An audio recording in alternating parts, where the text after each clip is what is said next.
everyone, this is Sanjay Kumar and welcome back to Future Plan Classes. Guys last class में हम web के बारे में चर्चा किए थे, उसी सिलसिले को आज हम आगे बढ़ाते हैं। दोस्तों मैंने आपको बताया था कि वेब एक ऐसा विक्षोभ होता है जो कि एनर्जी और मोमेंटम को एक स्थान से दूसरे स्थान तक स्थानांतरित करता है। और वेब जो है दो प्रकार के होते हैं, यानी कि मैकेनिकल वेब और दूसरा होता है इलेक्ट्रोमैकेनिकल वेब। मैकेनिकल वेब के लिए मीडियम की रिक्वायर्ड होती है, जबकि इलेक्ट्रोमैकेनिकल वेब के लिए मीडियम की रिक्वायर्ड नहीं होती है। दोस्तों मैकेनिकल वेब भी दो प्रकार के होते हैं, जिनका नाम है ट्रांसवर्स वेब और दूसरे का नाम है लॉन्गिट्यूडनल वेब। दोस्तों ट्रांसवर्स वेब जो है उनमें जो पार्टिकल का मूवमेंट होता है वह लेंथ के परपेंडिकुलर होता है, लेंथ के परपेंडिकुलर होता है।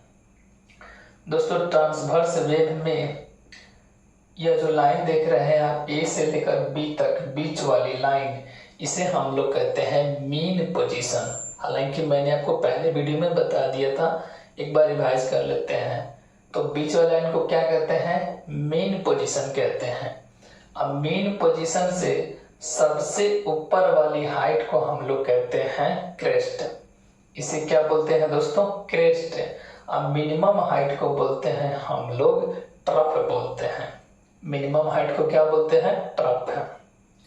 दोस्तों आपको हम यह भी बता चुके हैं कि दो लगातार क्रेस्ट के बीच की दूरी या दो लगातार ट्रफ के बीच की दूरी को हम लोग कहते हैं वेवलेंथ, और वेवलेंथ को डिनोट करते हैं लैम्ब्डा से। इसी प्रकार मेन पोजीशन से, ध्यान दीजिएगा दोस्तों, मेन पोजीशन से ट्रफ के बीच की दूरी या मेन पोजीशन से क्रेस्ट के बीच की दूरी, इसको हम कहते हैं एम्पलीट्यूड। हिंदी में हम इसे आयाम के नाम से जानते हैं। दोस्तों मैंने आपको बताया था कि एक साइकिल पूरा होने में, मान लीजिए ए से लेकर और पी तक कितना साइकिल हुआ? एक साइकिल। तो एक साइकिल पूरा होने में जितना समय लगता है वही समय क्या होता है? टाइम पीरियड होता है। एक साइकिल पूरा होने में जो समय लगता है वही क्या होता है? Time period. और एक सेकेंड में जो साइकिल की संख्या होता है वही क्या होता है? फ्रीक्वेंसी होता है। मैंने आपको यह भी बता दिया था कि जो टाइम पीरियड होता है या फ्रीक्वेंसी का उल्टा होता है, यानी कि time period is equal to 1 upon frequency. हम ऐसे भी कह सकते हैं frequency is equal to 1 upon time period. दोनों एक दूसरे के क्या होते हैं? इनवर्सली प्रोपोर्शनल होते हैं, एक दूसरे के विपरीत होते हैं। दोस्तों इसके आगे आप सभी ध्यान रखिएगा, बाय द वे अगर कभी पूछ ले कि वेव का स्पीड कितना होता है, मतलब कोई भी ट्रांसवर्स वेव हो या लॉन्गिट्यूडनल वेव हो, उसका स्पीड हम कैसे निकालेंगे? तो याद रखिएगा दोस्तों, स्पीड ऑफ वेव होता है, speed of wave is equal to frequency multiply wavelength. Frequency multiply wavelength. दोस्तों एक बात आप लोग याद रखिएगा कि फ्रीक्वेंसी को हम लोग मेजरमेंट करते हैं हर्ट्ज में, और वेवलेंथ का इकाई क्या है? तो वह है लैम्ब्डा, यानी कि यूनिट क्या है? लैम्ब्डा। तो आप नोट करके लिख भी सकते हैं, frequency is measured, frequency is measured in hertz. Frequency को हम लोग हर्ट्ज में मापते हैं। तो स्पीड ऑफ वेव कैसे निकालेंगे? फ्रीक्वेंसी अब मल्टीप्लाई क्या होता है दोस्तों? वेवलेंथ होता है। जब फ्रीक्वेंसी का मल्टीप्लाई कर देंगे वेवलेंथ में तो हमारा निकल जाएगा वेव का स्पीड। दोस्तों आप सभी इसका स्क्रीनशॉट ले लीजिए, फिर हम ट्रांसवर्स वेव और लॉन्गिट्यूडनल वेव के बारे में डिटेल्स में चर्चा करते हैं।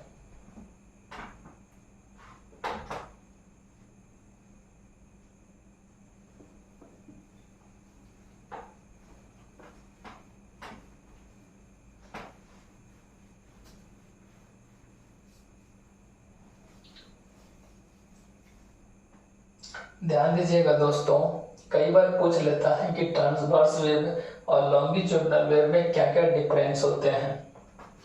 ध्यान दीजिएगा दोस्तों, ट्रांसवर्स वेव, ट्रांसवर्स वेव और दूसरा होता है लॉन्गिट्यूडनल वेव।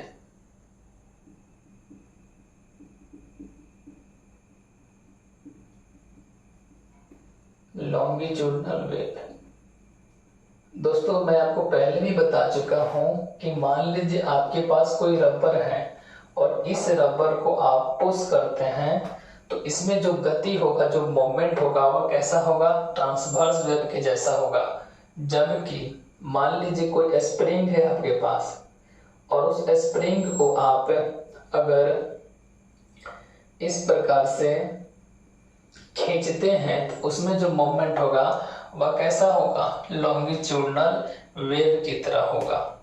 तो हम जो है इन दोनों में अंतर के बारे में पढ़ रहे हैं। ध्यान दीजिएगा, ट्रांसवर्स वेव में जो मोमेंट होता है वह होता है परपेंडिकुलर। कैसा मोमेंट होता है दोस्तों? परपेंडिकुलर होता है।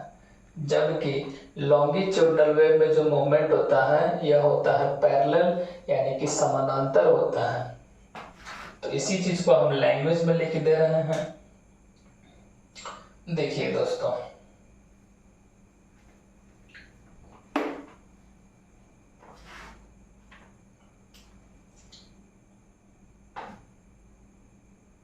Particles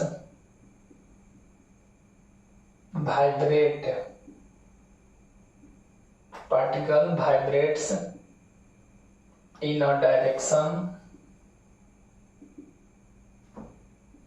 perpendicular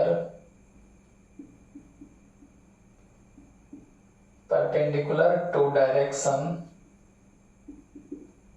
of propagation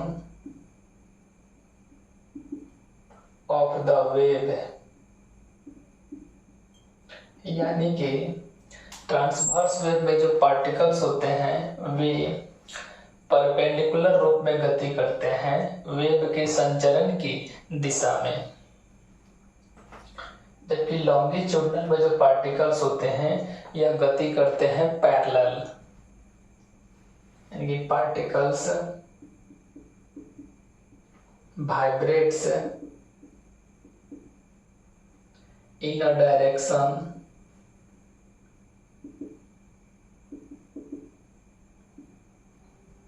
parallel to the direction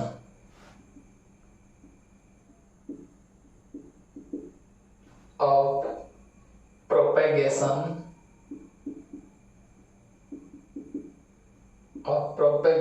of the wave। यानी कि लॉन्गिट्यूडनल वेव में जो पार्टिकल्स होते हैं वह लेंथ के पैरेलल जो है वह मूवमेंट करते हैं। देखिए दोस्तों, मान लीजिए स्प्रिंग है, स्प्रिंग को आप खींच दिए तो जो भाग सिकुड़ता है उसे क्या कहते हैं? कॉन्ट्रैक्शन। और जो भाग नहीं सिकुड़ता है, फैलता है, उसे हम लोग क्या बोलते हैं? Rarefaction. तो पढ़ते हैं कैसे? Contraction, rarefaction, contraction, rarefaction. ध्यान दीजिएगा दोस्तों, इसमें जो मूवमेंट होता है पार्टिकल का यह पैरेलल होता है। कैसा होता है? समानांतर होता है।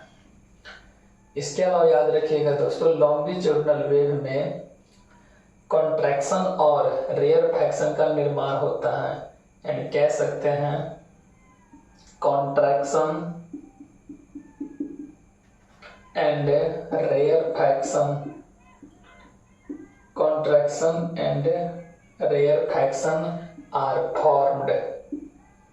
कॉन्ट्रैक्शन और रेयर फ्रैक्शन का निर्माण होता है।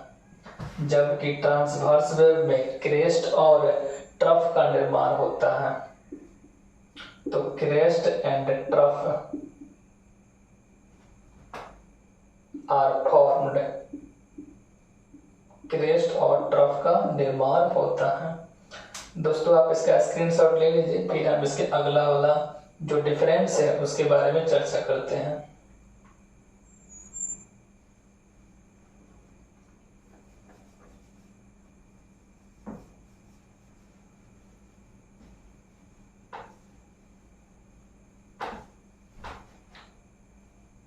दोस्तों जो ट्रांसवर्स वेव होते हैं या सॉलिड और लिक्विड के सतह पर बनते हैं, सॉलिड और लिक्विड के सतह पर बनते हैं ट्रांसवर्स वेव, यानी कि formed on the surface of solids and liquids. Solids और लिक्विड्स के सरफेस पे जो है ट्रांसवर्स वेव बनते हैं, जबकि लॉन्गिट्यूडनल में ऐसा नहीं होता है, यानी कि formed in solid, liquid and gas.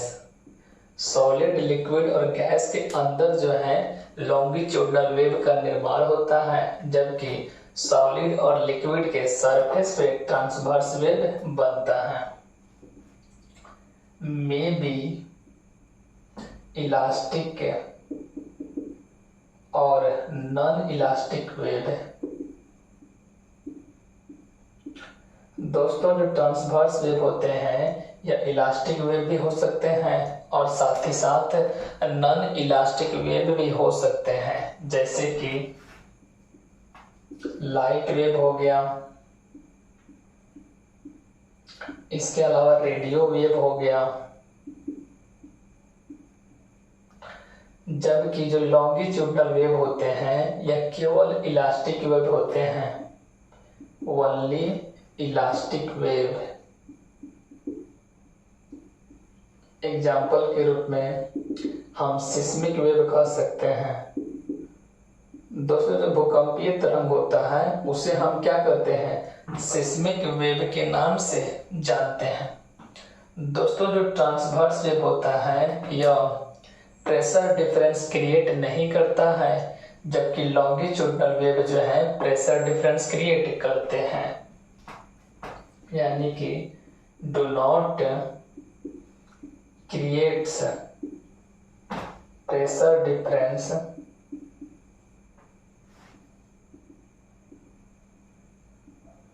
In medium,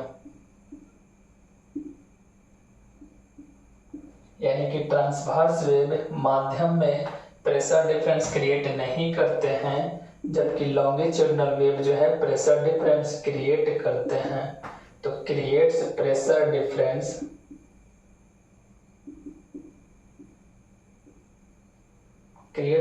difference in a medium. जो लॉन्गिट्यूडनल वेव होते हैं या माध्यम में प्रेशर डिफरेंस क्रिएट करते हैं। अब आप इसका स्क्रीनशॉट ले सकते हैं, फिर हम इसके आगे चर्चा करते हैं।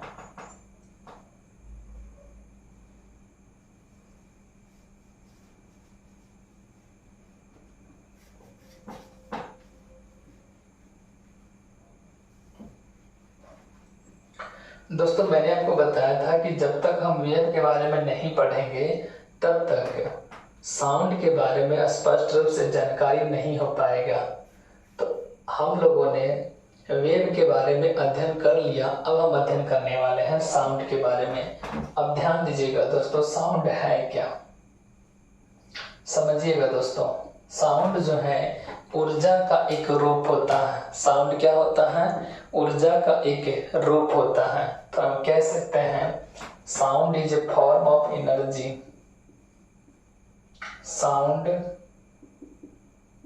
Is a form of energy.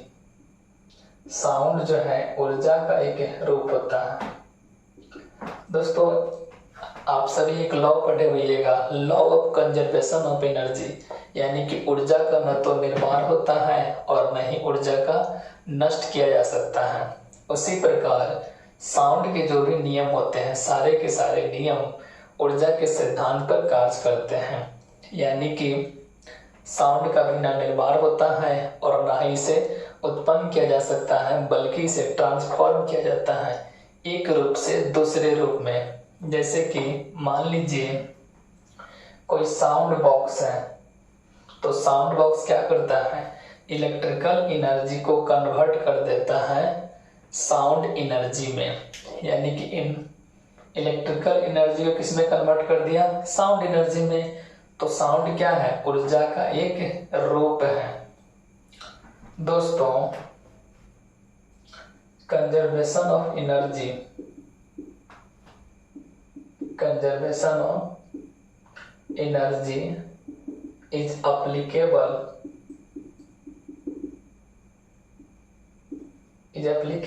Here also, यानी कि अभी आपसे बताए हैं कि साउंड जो है ऊर्जा का एक रूप होता है। यही कारण है कि कंजर्वेशन ऑफ एनर्जी का जो एप्लीकेबल है वह यहाँ भी लागू होता है साउंड के केस में। जैसे कि मान लीजिए दोस्तों कोई बल्ब है, तो बल्ब से प्रकाश उत्पन्न होता है, तो क्या प्रकाश का निर्माण हुआ, नहीं, एक्चुअली इलेक्ट्रिकल एनर्जी को ही वह बल्ब के द्वारा कन्वर्ट कर दिया गया लाइट एनर्जी के रूप में। उसी प्रकार ध्वनि को भी ट्रांसफॉर्म किया जाता है एक रूप से दूसरे रूप में। अब हम बात करते हैं प्रोडक्शन ऑफ साउंड के बारे में। ध्यान दीजिएगा दोस्तों, प्रोडक्शन ऑफ साउंड। देखिए दोस्तों, मान लीजिए आपके घर में कोई थाली है और आप उस थाली पर, मान लीजिए कोई थाली है दोस्तों, और आप इस थाली पर कोई चम्मच से इस पर चोट पहुंचाते हैं। तो जब इस थाली पे चम्मच से चोट पहुंचाइएगा, उस केस में यह थाली से क्या होगा, साउंड उत्पन्न होगा ना दोस्तों। देखिए, जब भी इस थाली पर आप कह सकते हैं चम्मच से अगर चोट पहुंचाइएगा, तो इससे क्या होगा, साउंड उत्पन्न होगा। यानी कि इसका जो ऊपर वाला मेम्ब्रेन है, इस मेम्ब्रेन में क्या होगा, वाइब्रेशन होगा। क्या होगा दोस्तों, वाइब्रेशन, और वाइब्रेशन के द्वारा साउंड प्रोड्यूस होता है। यानी कि जब भी कंपन होगा उस केस में साउंड का निर्माण होता है। हम कह सकते हैं, मान लीजिए आपके पास कोई ढोल है, ठीक है दोस्तों, और इस ढोल को आप चोट पहुंचाते हैं दोनों तरफ से, तो इसका जो मेम्ब्रेन है, मेम्ब्रेन का मतलब जो बाहरी परत है, उसमें कंपन होगा, और कंपन के कारण जो है इसमें साउंड प्रोड्यूस होगा। तो हम कह सकते हैं साउंड कैसे उत्पन्न होता है, तो वाइब्रेशन के द्वारा। कैसे होता है दोस्तों, वाइब्रेशन के द्वारा साउंड का उत्पन्न होता है, यानी कि प्रोड्यूस होता है। तो हम कह सकते हैं दोस्तों, sound is produced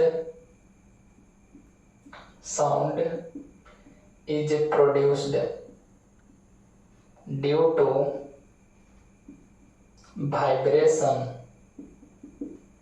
of the object, यानी कि किसी वस्तु में जब कंपन होता है तो कंपन के द्वारा जो है साउंड प्रोड्यूस होता है। हमारे अंदर भी जो वोकल कॉर्ड है उसमें भी कंपन होता है, और कंपन के द्वारा ही हम लोग साउंड को प्रोड्यूस कर पाते हैं। अब हम बात करते हैं दोस्तों, साउंड का संचरण कैसे होता है, उसमें मूवमेंट कैसे होता है, यानी कि प्रोपेगेशन ऑफ द साउंड। लेकिन उससे पहले आप सभी इसका स्क्रीनशॉट ले लीजिए।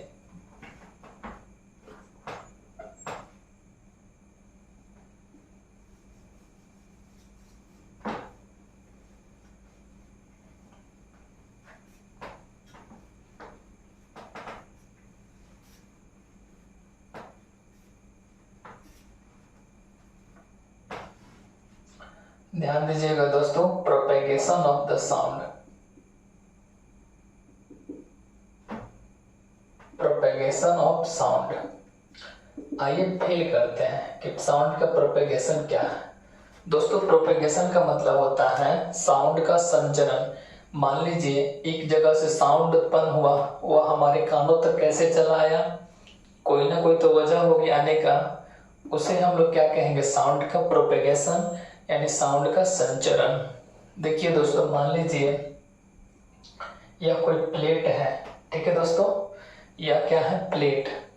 हम मान लेते हैं कि स्कूल में जो घंटी बजता है तो एक प्लेट रहता है और इस प्लेट पे एक छोटा सा हैमर होता है।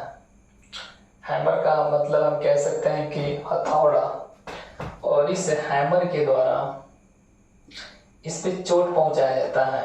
तो जब इस हैमर के द्वारा इस पर चोट पहुंचाया जाएगा इस प्लेट पे, तो ये जो बाहरी वाला मेम्ब्रेन होता है प्लेट का, इससे क्या होगा, साउंड प्रोड्यूस होगा।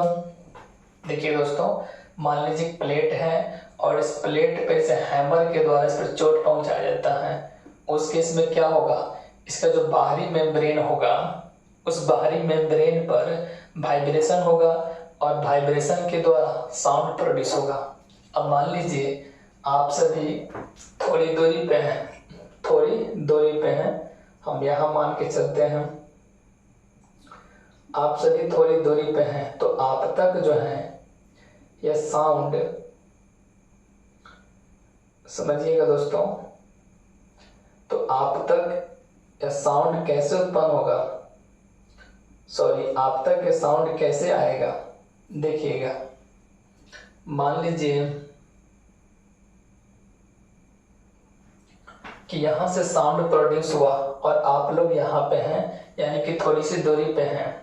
तो आपको पता है कि साउंड को ट्रैवल करने के लिए किसी न किसी माध्यम की आवश्यकता होती है, और आपको यह भी पता है कि अर्थ के ऊपर क्या रहता है, वायु होता है। तो जब भी हम, यानी कि जब भी यहाँ से साउंड प्रोड्यूस होगा तो हमारे बीच में क्या रहेगा, यानी कि वस्तु और जिसके पास आवाज जा रहा है उसके बीच में क्या होगा, वायु के पार्टिकल होंगे, वायु के क्या होंगे, पार्टिकल, और इन्हीं पार्टिकल के द्वारा साउंड जो है एक जगह से दूसरे जगह ट्रांसफॉर्म होते हैं। अब आपके मन में विचार होगा कि पार्टिकल के द्वारा कैसे साउंड प्रोड्यूस होते हैं, तो आइए हम इसे फील करते हैं कि वायु के कणों के द्वारा कैसे साउंड जो है एक जगह से दूसरे जगह ट्रांसफॉर्म होते हैं। देखिए दोस्तों, जैसे ही इस हैमर के द्वारा आप इसके प्लेट पे चोट पहुंचाते हैं, यहाँ से इसके मेम्ब्रेन में वाइब्रेशन हुआ और वाइब्रेशन के द्वारा यह जो साउंड है इस वायु के पार्टिकल से, एयर के पार्टिकल से टकराया। अब टकराने के बाद यह पार्टिकल फिर दूसरे पार्टिकल को पुश करेगा, फिर यह पार्टिकल दूसरे पार्टिकल को पुश करेगा, फिर यह पार्टिकल दूसरे पार्टिकल को क्या करेगा, पुश करेगा। तो इस प्रकार से पार्टिकल जो है आपस में टकराएंगे और टकराने के बाद बहुत ही जल्द जो है एक वेव के माध्यम से यह साउंड कहाँ तक पहुंच जाएगा, तो आपके माध्यम से आपके पास पहुंच जाएगा। तो हम कह सकते हैं साउंड का प्रोपेगेशन कैसे होता है, तो वेव के द्वारा होता है। कैसे होता है दोस्तों, वेव के द्वारा होता है। हम सभी जानते हैं कि अगर मान लीजिए कोई ऑब्जेक्ट है जहां से साउंड आ रहा है, तो हमारे और ऑब्जेक्ट के बीच में क्या रहता है, वायु रहता है। तो जब वहां से उस साउंड को हमारे कानों तक आना रहता है, उस केस में वायु के जो पार्टिकल होते हैं वह एक दूसरे को पुश करते हैं। पुश करने के बाद वो साउंड जो है हमारे कानों तक पहुंच जाता है। देखिए, यहाँ से करेगा झन झन झन झन झन झन झन झन, और ऐसे करके कहाँ तक पहुंच जाएगा, आपके कानों तक। तो इस प्रकार से साउंड का क्या होता है, प्रोपेगेशन होता है। तो हम कह सकते हैं propagation of sound as a wave, यानी कि साउंड का जो प्रोपेगेशन होता है वह कैसा होता है, वेव के द्वारा होता है। वेव का मतलब तरंग के माध्यम से साउंड जो है एक जगह से दूसरे जगह ट्रांसफॉर्म होते हैं। दोस्तों, आज के वीडियो में इतना ही, मिलते हैं नेक्स्ट वीडियो में, तब तक के लिए जय Hind, God bless you all.